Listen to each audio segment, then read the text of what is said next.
Qurani-Kərimdə də zəkat barəsində çox danışılıb ki, zəkatın bir neçə növü var. Onlardan da vacib növlərindən biri bu fitrə zəkatıdır ki, zəkatın özü ümumiyyətlə təmizlənmək, paklanmaq deməkdir də.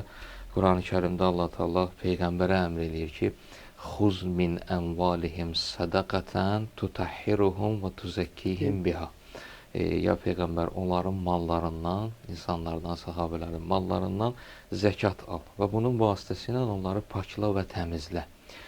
Həm demir onların mallarını, onların özlərindən söhbət gedir. Deməli, insanın malı təmizlənirsə, bir növ özü də təmizlənir. Ona işarə edib. Ardıcan da buyurur ki, "Və salli aleyhim inne salatəkə səkanun lahum."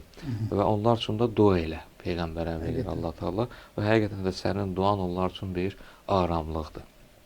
Bu zəkat verməklə də insan bir növ Peyğəmbərin onun üçün dua eləməsinə səbəb olur. Özü də bir var insan özü üçün dua eləyir, bir də var Peyğəmbər insan üçün dua eləyir. Görün nə qədər fərq var.